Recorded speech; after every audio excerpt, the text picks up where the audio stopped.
नमस्कार, मैं हूं प्रवीण दुबे। मध्य प्रदेश के मुख्यमंत्री बनने के बाद से डॉक्टर मोहन यादव के आप रोज के फैसले यदि देखेंगे तो वो आपको स्पष्ट तौर पर दो हिस्से में नजर आएंगे। एक हिस्सा है सरकार की कल्याणकारी छवि का, जिसमें विकास, महिला सशक्तिकरण, निवेश बढ़ाने के, उज्जैन में व्यापार मेला का आयोजन, मेट्रो से लेकर दीगर आधारभूत संरचना जैसे विषय रहते हैं। लेकिन समानांतर तौर पर आपको धार्मिक मसले भी लगभग रोज दिख रहे होंगे। बाबा महाकाल से लेकर नर्मदा जी तक, दतिया की पीताम्बरा माई से लेकर चित्रकूट में राम वन पथ गमन तक, और कृष्ण के सांदीपनी आश्रम से लेकर धार के अमझेरा मंदिर तक की यदि मीमांसा करें तो साफ दिखता है कि भगवान राम और भगवान कृष्ण इस सरकार की प्राथमिकता में हैं।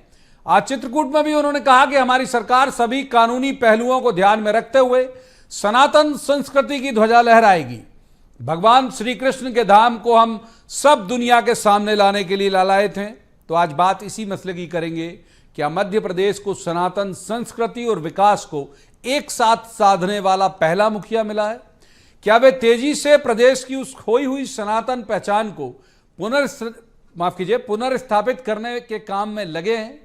यदि हां, तो इससे उनकी पार्टी को क्या सियासी फायदा होगा? बात एक और धर्म ध्वजा वाहक उमा भारती की भी करेंगे, जिन्होंने आज प्रेस कॉन्फ्रेंस करके चुनाव लड़ने या ना लड़ने पर जमकर शब्दों की जलेबियां बनाई। बहुतेरे सवाल जिन्हें लेकर एक खास पैनल के पास जाएंगे और कहेंगे जवाब तो देना होगा, लेकिन रस्मन सबसे पहले आपको दिखाते हैं एक रिपोर्ट, देखिए। मुख्यमंत्री डॉक्टर मोहन यादव ने जब से शपथ ली है तब से लेकर अब तक वे लगातार दो विषयों पर समानांतर काम कर रहे हैं। पहला है विकास और जन कल्याण का मसला, और दूसरा है धार्मिक स्थलों के लिए। उनके रोज के कामकाज को देखिए तो ये दोनों विषय आपको स्पष्ट तौर पर दिखाई देंगे। चूंकि खुद बाबा महाकाल की नगरी उज्जैन से आते हैं तो उनका धार्मिक होना लाजमी भी है, लेकिन वे सरकार के स्तर पर भी सभी धार्मिक स्थलों के उन्नयन और पुनर्निर्माण में जुटे। कैबिनेट को ले जाकर रामलला के दर्शन भी करा चुके हैं। चाहे भगवान राम की कोई पुण्य भूमि हो या भगवान कृष्ण की, वे दोनों के लिए काम कर रहे हैं।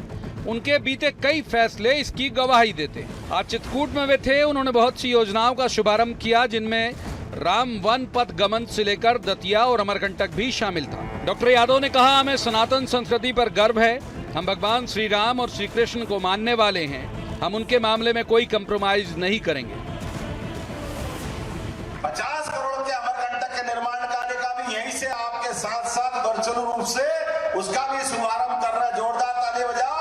भगवान राम के इस देवस्थान को हमने तो सरकार बनने के बाद ही निर्णय किया है कि हाँ, हमको हमारी सनातन संस्कृति पे गर्व है। हाँ, हम भगवान राम और कृष्ण को मानने वाले हैं। हाँ, हम इनके मामले में कोई कॉम्प्रोमाइज नहीं करेंगे।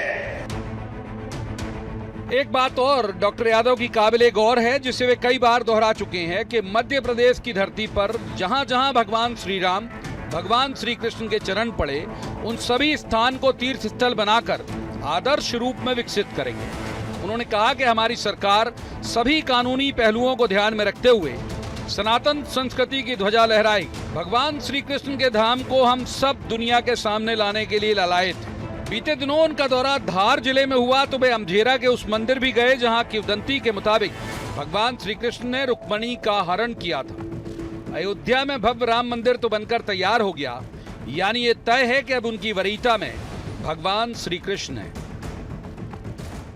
आने वाले समय में अयोध्या का आनंद हमने देखा, बनारस का आनंद हमने देखा, अभी हमारा जमुना जी का कृष्ण कन्हैया बाकी है। हमारी सरकार सनातन संस्कृति की वो ध्वजा भी लहराएगी कि हमारे भगवान कृष्ण के उस धाम को भी हम सब दुनिया के सामने एक अलग रूप में लाने के लिए, जहां जहां मध्य प्रदेश की धरती पर भगवान श्री राम, भगवान कृष्ण के चरण पड़े, प्रत्येक स्थान को तीर्थ बनाकर छोड़ेंगे, प्रत्येक स्थान को आदर्श रूप में विकसित करेंगे। धर्म ध्वजा की कवि वाहक रही बीजेपी की फायर ब्रांड नेत्री उमा भारती भी आज कुछ ऐसे ही एजेंडे के साथ मीडिया से मुखातिब हुई। अव्वल तो बहुत समझ नहीं आया कि प्रेस कॉन्फ्रेंस के जरिए वे संदेश क्या देना चाह रही हैं और किसे देना चाह रही हैं। खबरें आ रही थी कि वे उन्नाव से टिकट चाह रही थी, जो शायद नहीं तय हो पाया, मगर उन्होंने खुद से कैफियत दी कि मैंने तो मना कर दिया था। मैं 2 साल नहीं लड़ना चाहती चुनाव। संभावना है कि केंद्रीय नेतृत्व को अपने होने का एहसास लगातार उमाजी कराना चाहती हैं और उसमें पूरी तरह से सफल नहीं हो पा रही। Bureau report, BSTV। तो उन मेहमानों का मैं आपसे परिचय करा दूं जिनके साथ हम इस चर्चा को आगे बढ़ाएंगे। हमारे साथ है अभिनव बारोलिया, कांग्रेस के विद्वान ऊर्जावान प्रवक्ता है। अभिनव जी का बहुत स्वागत। दूसरे मेहमान हैं डॉक्टर प्रेम व्यास, ये बीजेपी के विद्वान ऊर्जावान प्रवक्ता हैं। डॉक्टर व्यास का भी स्वागत है। और तीसरे मेहमान हैं रमेश शर्मा, बहुत वरिष्ठ पत्रकार हैं, बहुत अच्छे राजनीतिक विश्लेषक हैं। शर्मा सर का भी बहुत बहुत स्वागत है। शुरुआत करेंगे डॉक्टर व्यास के साथ। डॉक्टर व्यास, जो हमने अपने पैकेज में भी कहा, अपनी शुरुआत में भी कहा कि पैरेलल चलते हुए दिख रहे हैं सीएम, एक तरफ डेवलपमेंट, एक तरफ बाकी की चीजें और एक तरफ धर्म, कैसे परिभाषित करते हैं इसे आप? देखिए, दोनों चीजें हैं, विकास और सांस्कृतिक राष्ट्रवाद। जब भारतीय जनता पार्टी 2014 में भारतीय जनता पार्टी जब सत्ता में आई थी तो अमेरिका के एक बड़े अखबार ने इस चीज का उल्लेख करा था कि भारत में अब सनातन संस्कृति की शुरुआत हो चुकी है। मैं अखबार का नाम बोल रहा हूँ, लंदन टाइम्स के आसपास कुछ अखबार की न्यूज थी। उसमें 2014 में जब नरेंद्र मोदी जी सत्ता में आए थे और शपथ ली थी, उसके बाद में एक सांस्कृतिक राष्ट्रवाद की बिगुल जो बजी थी। आप देखिए, अगर राम मंदिर की बात होती है तो वहीं IIM और IT की भी बात होती है। मैं दूसरी चीज बताना चाहूंगा, मध्य प्रदेश से इतर अभी जब प्रधानमंत्री जी ने उद्बोधन दिया था तो उसमें लगभग 27 राज्यों में रेलवे के जो रीडेवलपमेंट्स की प्रोसेस थी उसको बढ़ाई गई थी। 27 राज्यों की बात हुई थी और 1500 से ज्यादा ओवरब्रिज और अंडर पासेस की बात करी गई थी। दूसरी बात है विकास की गति। तो विकास की गति जो पिछले 10 सालों में हुई है, मैं दावे के साथ कहता हूं, आप पिछले 70 सालों का इतिहास उठाइए। मैं आपको बताना चाहूंगा कि सांसद भवन 2020 में बनना प्रारंभ हुआ था और 2024 में लोकार्पण हो गया उसका। RAJ डैम 2019 में बनना प्रारंभ हुआ था, 2024 में थोड़ा प्रदेश पे रखते हैं इसे, थोड़ा प्रदेश पे भी रखते हैं डॉक्टर व्यास, प्रदेश पे भी रखते हैं। आज अपना प्रदेश वाला मसला है, प्रदेश की सरकार पे आइए थोड़ा जी। ठीक है, जैसे प्रदेश की बात करेंगे तो जिस तरह से आज रोजगारों को सर्जन के लिए प्रदेश सरकार कार्य कर रही है और वही जितनी भी घोषणाएं हो रही है, मैं आपको पूर्व की घोषणा का एक बहुत छोटा सा एग्जांपल दूंगा। जल्दी पहले सवाल ज्यादा वक्त हो गया, बताइए। हाँ, सोलर फ्लोटिंग वाटर पैनल हमने बनाया था। जब हमने कहा था कि यहां से 600 मेगावाट बिजली मिलेगी, आज 287 के आसपास वहां से बिजली निर्मित होना प्रारंभ हो चुकी है। तो निश्चित रूप से जो विकास के लिए हमारे अभिनव बारोलिया जी को इन करूंगा, माफ कीजिए, पहले सवाल में बहुत वक्त दिया और मैं उम्मीद करूंगा कि आप भी, उन्होंने जैसे सुना वैसे आप भी सुनेंगे। अभिनव जी, कैसे देखते हैं आप सरकार की फंक्शनिंग को? ये जो धर्म ध्वजावाहक की भूमिका में दिख रहे हैं मुख्यमंत्री मोहन यादव। देखिए प्रवीण जी, घोषणाएं करना, वादे करना, वाहवाही करना, ये बहुत आसान होता है और उसको जमीन पर उतारना, जमीन पर लाना बहुत। ये देश किस तरीके से बना है ये आप भी जानते हैं, मैं भी जानता हूं कि कैसे IIM आए, IIT आए, भाखड़ा नंगल आया, तमाम संस्थानें बनी, जिस तरीके से स्टेशन बने, एयरपोर्ट बने, ये सब कितने मेहनत से बने। और पिछले 10 सालों में क्या हुआ है ये पूरे देश की जनता जानती है कि धर्म का इस्तेमाल किस तरीके से हुआ है। तो खैर, मैं इतना कहना चाहूंगा सर कि जो धरातल पे आने चाहिए थे, आज 1 लाख से ज्यादा शिक्षकों को 4 महीने से, मैं चाहता हूं मोहन यादव पर ध्यान दें। मैं चाहता हूं कि युवाओं को जो नौकरी 4 लाख रिक्त पद पड़े हैं उन पदों को भरा जाए, जो वादा करके ये आए। मैं चाहता हूं मोहन यादव जी उस पर काम करें। मैं चाहता हूं कि किसानों की MSP का वादा किया गया था, तत्काल MSP बढ़ाई जाए। किसान बहुत परेशान है, ओलावृष्टि हुई है, तत्काल उसको ओलावृष्टि का जो मिलता है वो दिया जाए। तत्काल सिलेंडर की जो बात हुई थी 450 में देने की, वो वादे पूरे किए जाए। इस तरीके से तमाम बातें हैं, ओल्ड पेंशन हो, चाहे किसानों की समस्या हो, चाहे कर्मचारियों की समस्या हो, बिजली की समस्या हो, इन पर बात की जाए, इधर उधर की बात नहीं की जाए प्लीज। क्योंकि जनता बहुत परेशान है, युवा सबसे ज्यादा परेशान है।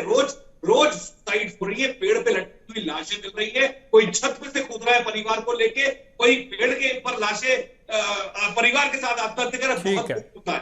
ये सारी बातें बेमानी है। बस इतनी सी बातों में मैं सारी बातें बेमानी। तीसरे मेहमान करता हूं मैं रमेश शर्मा जी को। शर्मा साहब, बहुत सारी सरकारें आपने देखी हैं, बहुत सारे मुख्यमंत्री आपने देखे हैं, मुझसे सुदीर्घ आपका अनुभव है। डॉक्टर मोहन यादव की ये जो समानांतर चलने वाली फंक्शनिंग है, इसे आप कैसे देखते हैं?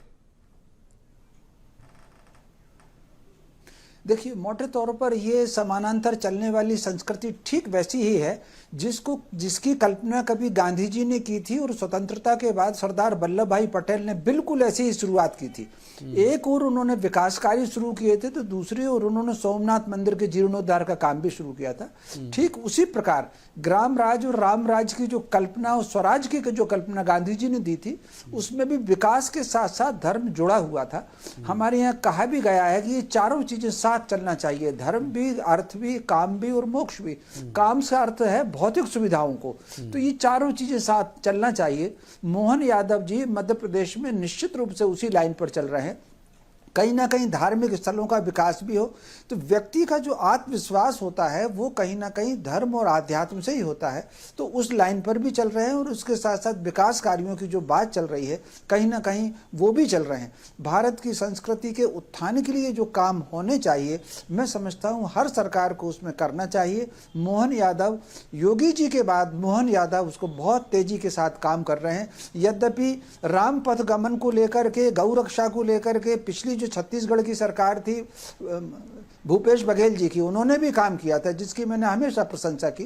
तो मोटे तौर पर यह काम साथ साथ चलना चाहिए और वही मोहन यादव कर रहे हैं। जी, एक बार इन करते हैं डॉक्टर व्यास को। डॉक्टर व्यास, मैंने भी खुद भी देखा है उमा जी का कार्यकाल बतौर पत्रकार, जब वो मुख्यमंत्री थी तब, तो उमा जी का बड़ा एक हार्ड हिंदुत्व जैसा एक चेहरा था और अभी भी है कि हार्ड हिंदुत्व वाला चेहरा। डॉक्टर यादव का वैसा चेहरा नहीं था अभी से पहले तक। वो ठीक है, वो चूंकि मैंने कहा कि बाबा महाकाल की नगरी से आते हैं तो उस तरह के धार्मिक थे, लेकिन उनकी जो फंक्शनिंग है, जितना उमा जी ने नहीं किया होगा उतनी रफ्तार से वो हिंदुत्व के लिए काम कर रहे हैं।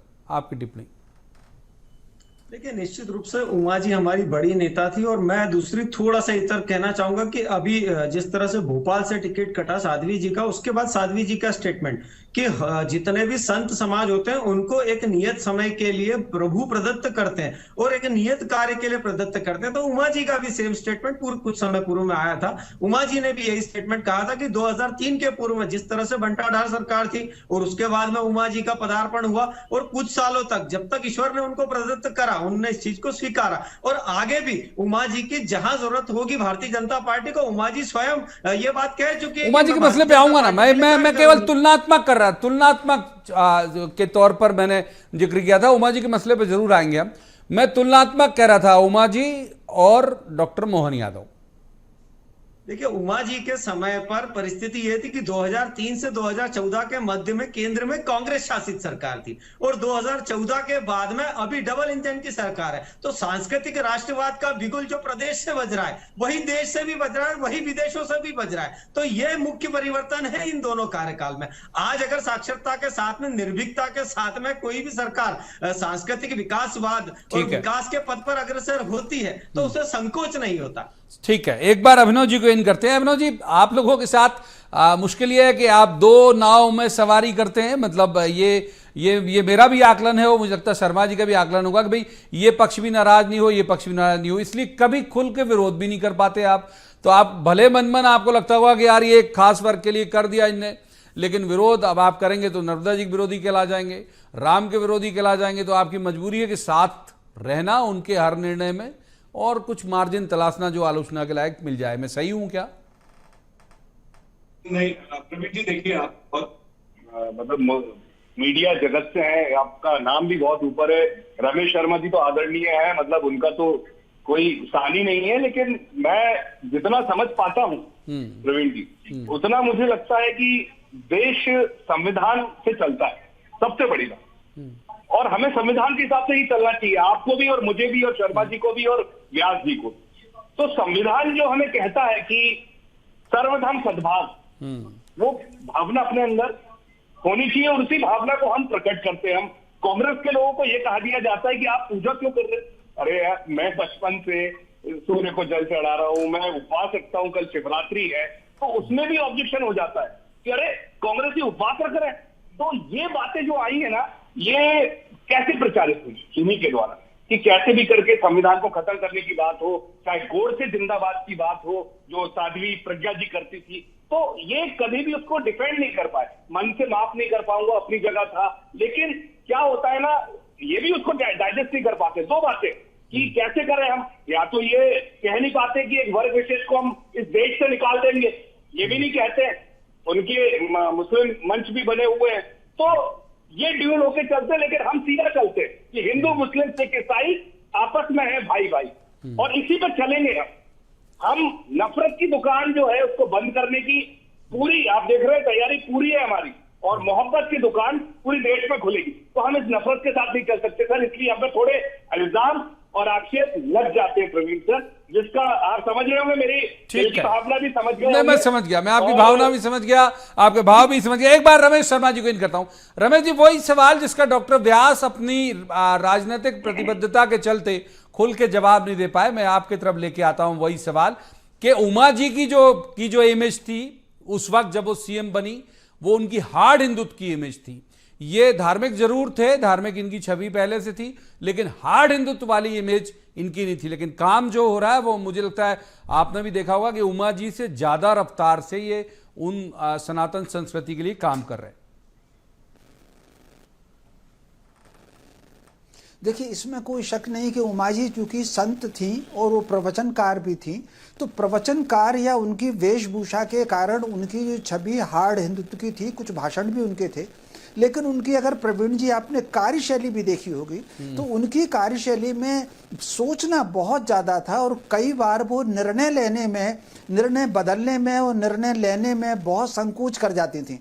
कई बार उनके आसपास की जो टीम थी, उन्होंने एक अगर निर्णय लिया और दूसरे ने कहा कि इसको बदल दो, तो वो उसको बदलने में भी कोई संकोच नहीं करती थी। तो ये जो उनका कई बार संगठन के खिलाफ जाके भी निर्णय ले लेती थी, कार्यकाल एक जिन निर्णयों के साथ संगठन नहीं होता था वो भी डिसीजन ले लेती थी, निश्चित रूप से। हाँ, वो डिसीजन ले लेती थी। उनके पास कुछ एक टीम, व्यक्तिगत जो टीम उनकी थी, उस व्यक्तिगत टीम और संगठन की टीम में तालमेल बिल्कुल नहीं बैठा। संगठन की दृष्टि से उन दोनों अनिल माधव जी काम देखते थे, लेकिन उनकी व्यक्तिगत टीम में दिल्ली के एक पत्रकार भी थे, तो कुल मिलाकर के वो टकराहट जो थी वो आखिर तक बनी ही रही। और समय हालांकि नहीं है, प्रसंग भी नहीं है, कि छोटा सा उदाहरण मैं देना चाहता हूँ। जब वो बेंगलोर के उसका मामला आया, जो सम्मन्स आया, वो वारंट का मामला आया, संगठन ने कहा था कि इसमें त्यागपत्र देने की जरूरत नहीं है, लेकिन उनके किसी सलाहकार ने कहा कि त्यागपत्र दे दीजिए, और वो त्यागपत्र दे दिया।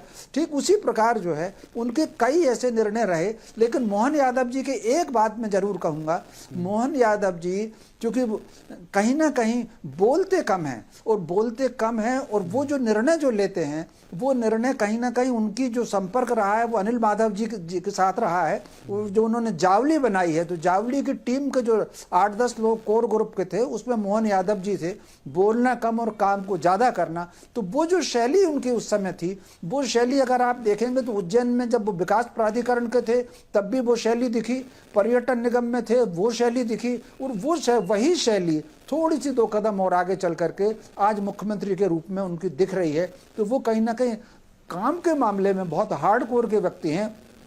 अगर फंड की समस्या और उनके पास अगर टीम अभी चूंकि ठीक से जुड़ी नहीं है, टीम अगर अच्छी जुड़ गई तो मान करके चलिए को बिल्कुल योगी जी की लाइन पर चलने वालों में से मोहन यादव रहेंगे। ठीक है, डॉक्टर व्यास को एक बार इन करते हैं। डॉक्टर व्यास, आपके ऊपर आरोप ये लग रहा है कांग्रेस की तरफ से कि आप लोग सर्वधर्म सद्भाव पे नहीं चलते, संविधान के मुताबिक नहीं चलते, ये अभिनव जी का आरोप है, आपकी टिप्पणी।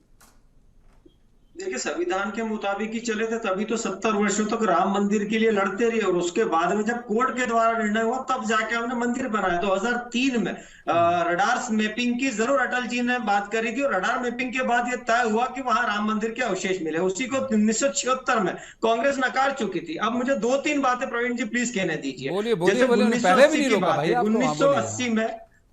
1980 में इन्होंने कहा हम सद्भाव के साथ कार्य करते हैं। मुझे बताइए ना, जब कश्मीर में रलीफ गलीफ खलीफ कह दिया गया, कांग्रेस का स्टैंड क्या था? प्लेसेस ऑफ वर्शिप एक्ट कौन लेके आया? किसी विशेष संप्रदाय को मात्र खुश करने के लिए। उसके बाद में साध्वी जी को बंद कर दिया गया, साध्वी जी की रीढ़ की हड्डी तक तोड़ दी गई। ये कौन सी सरकार के सुन लेते हैं अभिनव जी, फिर आपका ही टर्न है, इसके बाद आपका ही टर्न है। अभिनव जी आपके पास ही आऊंगा, सुन लेते हैं। हाँ, बोलिए। देखिए, इसीलिए मैंने कहा था कि जैसे ही मैं सांस्कृतिक सद्भाव की बात करने लगूंगा, मेरे मित्र बोलना चालू कर देंगे। मुझे बताइए ना, इन तीनों बातें और उसके बाद में अभी संदेश खली में जो घटना हुई, आप एक कांग्रेस का आधिकारिक स्टैंड बता दीजिए, या जो उन्होंने कहा हो, या झारखंड के बारे में कहा हो, या राजस्थान में जो प्रतापगढ़ में घटना हुई है उसके बारे में कहा हो, लेकिन नहीं, ये तुष्टीकरण की राजनीति करते हैं। और प्रधानमंत्री जी स्पष्ट कह चुके हैं कि अब समय जो तुष्टीकरण का नहीं, संतुष्टीकरण का है। इन करते हैं अभिनव जी को पर्याप्त वक्त दिया मैंने। अब इन करते हैं अभिनव जी, तुष्टीकरण की राजनीति करते हो आप लोग, इसी वजह से इनके फैसले आपको ऐसे लगते हैं कि ये सरधर्म संभाव वाले नहीं है। आधे घंटे हमने डिबेट करी प्रवीण जी, लेकिन कहीं भी बेरोजगारी की बात नहीं हुई, तनख्वाह मिलनी थी शिक्षकों को उनकी बात नहीं हुई, महंगाई की बात नहीं हुई, किसानों की एमएसपी की बात नहीं हुई। ये इन्हें घुमा दिया, पूरे मुद्दे गायब कर दिए प्रवीण जी। प्रेम जी सुन लीजिए, मैंने उस वक्त भी रोका था जब ये आप बोल रहे थे, अभी सुन लीजिए अभिनव जी क्या कह रहे हैं। बोलिए अभिनव जी, बोलिए, बात पूरी करिए। बस सर इतना ही कहना चाहूंगा, ये है इनका टैलेंट। ये इधर उधर की बात करते हैं, बातों को घुमा देते हैं। 2003 से सत्ता में उमा भारती जी भी है, बाबूलाल गौर जी भी है, शिवराज जी भी हैं, और अब मोहन यादव जी भी हैं। गायों की स्थिति ऐसी क्यों है पूरे प्रदेश में? क्यों रोज उनकी मृत्यु होती है सड़कों पर? रोज हजारों गायें गौशाला में मर जाती। इन्हीं के लोग चंदा लेते हैं, फंड लेते हैं, खा जाते हैं, ढकार जाते हैं, उस पर ये उंगली नहीं उठाते। हम तो चाहते हैं मोहन यादव भी स्ट्रिक्ट हो जाए। क्यों लेते? चेक करें सारी गौशाला में कि गायों का पैसा लेते हैं और कहा जाता है। तो ये ऐसी बातें हैं, गंभीरता वाली बातें। मैं गंभीरता की बात करता हूँ। बेरोजगारी की बात करूंगा, एक जवाब नहीं आएगा। तनख्वाह देने की बात करूंगा शिक्षकों को, एक जवाब नहीं आएगा। महंगाई की बात करूंगा, एक जवाब नहीं आएगा। तुष्टीकरण की बात कौन कर रहे हैं भैया? आप खुद कर रहे हो। ठीक है, एक बार रमेश जी को इन करते हैं। रमेश जी, आज का ही चित्रकूट का भाषण फिर से लेते हैं अपन, जो चूंकि विषय अपन धर्म पे ही कर रहे हैं, उनकी फंक्शनिंग पे। तो एक बात जो उन्होंने कही, और मुझे उम्मीद है आपने सुनी भी होगी, फिर भी दोहरा देता हूं, कि उन्होंने कहा कि हमारी सरकार सभी कानूनी पहलुओं को ध्यान में रखते हुए सनातन संस्कृति की ध्वजा लहराएगी। भगवान श्री कृष्ण के धाम को हम दुनिया के सामने लाने के लिए लालायित हैं। यानी अब ये मान के जाए कि रामलला का मंदिर बन गया, अब बारी कृष्ण की है। देखिए, मोटे तौर पर इसमें कोई शक नहीं कि भाजपा तो छोड़ दीजिए, भाजपा का जो पूर्व स्वरूप जनसंघ था, उनके एजेंडे में भी मथुरा, काशी और अयोध्या, उनके एजेंडे में भी उनके रहे हैं। और आप कल्पना कर सकते हैं कि पर्दे के पीछे से जो 1949 में जब मूर्ति वहाँ रामलला प्रकट हुए थे और दिग्विजय नाथ जी उस समय मौजूद थे, तो संघ की पूरी टीम वहाँ पर थी। या जिस तरीके से गौरक्षा आंदोलन में पर्दे के पीछे से संघ ने काम किया था, तो वो उनके एजेंडे में है, वो उसको उन्होंने कभी छुपाया भी नहीं है। ये ठीक है कि भाजपा की तरफ से वो पहली बार बोल रहे हैं, लेकिन जनसंघ की अगर आपको ध्यान हो, बलराज मधोक जी के आप भाषण देख लीजिए, तो उन्होंने 3 चीज की बात कही थी। और बीच में पर्दे के पीछे से रह करके जयंत सरस्वती जी को कहीं ना कहीं संघ ने आगे करके कहा था कि अगर समझौता हो जाए और इन 3 चीजों पर समझौता हो जाए तो बात ठीक है। इस बीच में उत्तर प्रदेश से भी ये बात आई है, ये आग्रह किया गया है कि मथुरा के अयोध्या के बाद काशी और मथुरा पर समझौता कर लें, तो वो उनके एजेंडे में है। और मैं समझता हूँ धीरे धीरे वो बात आगे बढ़ेगी और कानून संविधान के तहत जो भी निर्णय होगा वो रास्ता निकलेगा। तो वो तीनों उनके एजेंडे में है। अभी उन्होंने जो विकास किया है, मथुरा में भी जो विकास हुआ है या बनारस में भी जो विकास हुआ है, जो कॉरिडोर बने हैं, मैं समझता हूँ वो उनके एजेंडे पर है। केवल पर्टिकुलर वो स्थल है, उसके दोनों के मुकदमे कोर्ट में हैं, तो वो जो अब आगे फैसला होगा तो वो उसको बनाएंगे। तो वो पहली बार उन्होंने नहीं कहा, इससे पहले कई बार जनसंघ के समय कहा। लेकिन जब भारतीय जनता पार्टी बनी तो भारतीय जनता पार्टी के बैनर से कम बात कही, जनसंघ के बैनर से ये बात आई थी। और जनसंघ का अगर आपने बैनर भी देखा होगा तो पीछे हरी पट्टी रहती थी, आगे पूरा का पूरा उनका भगवा रहता था जिसमें दीपक रहता था। तो वो इसमें मुझे उसकी इन कथन में कोई बहुत आश्चर्य नहीं लगा। योगी जी इस बात को कई बार कह चुके हैं। जी ठीक है, एक बार डॉक्टर व्यास को इन कर लेते हैं। डॉक्टर व्यास, वो कह रहे हैं अभिनव जी की जो मूल मुद्दे हैं जिन पर फोकस ज्यादा होना चाहिए उससे विषयांतर कर देते हो आप, आपके पास तर्क नहीं होते हैं, ये उनका आरोप है। देखिए प्रवीण जी, आपने भी सुना और मैंने भी सुना। इन्होंने बात जिस संदर्भ में करी थी, मेरा जवाब उस संदर्भ का था। लेकिन समस्या यही है, बात जिस संदर्भ में करेंगे अगर जवाब देते हैं तो ये पुनः प्रश्न बदल देते हैं। इन्होंने मुस्लिम और हिंदू की बात करी थी, तब मैंने ये सब डाटा दिए थे। जब ये सब डाटा दी थी तो बात नौकरी है, इसको भी देख लीजिए। ये अभी का आपने तो पूरी की पूरी वही बात सुन लेते हैं।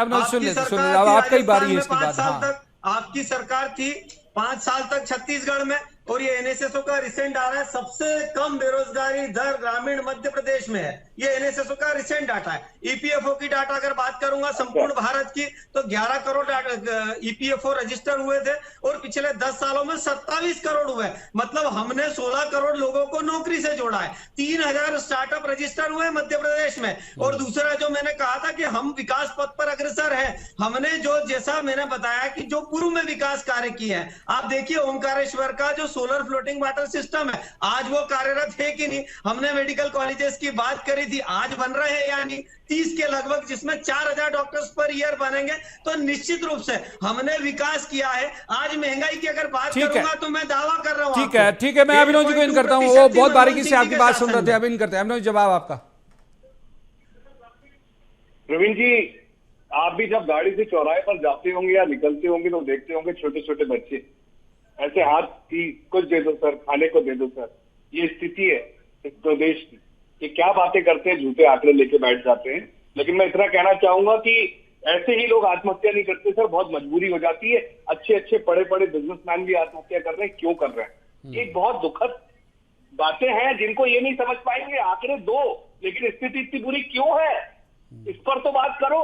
इसमें भाजपा का कोई नेता बात नहीं करता है बेरोजगारी पर, सिर्फ आंकड़े लेके बैठ जाता है। लेकिन वो ये नहीं देखता है कि सड़कों पर जहां निकल रहा है वहां पे इतने छोटे छोटे बच्चे भीख क्यों मांग रहे हैं, और लोग आत्महत्या क्यों कर रहे हैं, यंग बच्चे शराब के नशे में क्यों डूब रहे हैं। उन पर बात नहीं करते ये, बस इनको नीचे दिखा रहे हैं कि कांग्रेस को बस हम कोसे, कमलनाथ जी को कोसे, राहुल गांधी को कोसे, गांधी परिवार को कोसे। अभिनव जी माफ कीजिए, मैं जाता भी रमेश शर्मा जी के पास, लेकिन वक्त इजाजत नहीं देता। मुझे यहीं पर तीनों मेहमानों का शुक्रिया अदा करना पड़ेगा। बहुत बहुत धन्यवाद इस चर्चा में शामिल होने के लिए। लेकिन जाते जाते फिर उसी विषय पर हम आज जिससे शुरुआत की थी उस पर ही समापन करेंगे कि एक नए तरह का प्रशासन जो है, नए तरह की जो सरकार है वो एमपी में देखने को मिल रही है। अगर डेवलपमेंट के साथ साथ सनातन के लिए भी काम चल रहा होगा तो इसमें कोई दिक्कत नहीं होनी चाहिए, लेकिन चलने दोनों बराबर चाहिए। आज की इस चर्चा में इतना ही। अब आपसे मुलाकात होगी कल किसी खास मसले पर, खास पैनल के साथ बैठकर कहेंगे, जवाब तो देना होगा।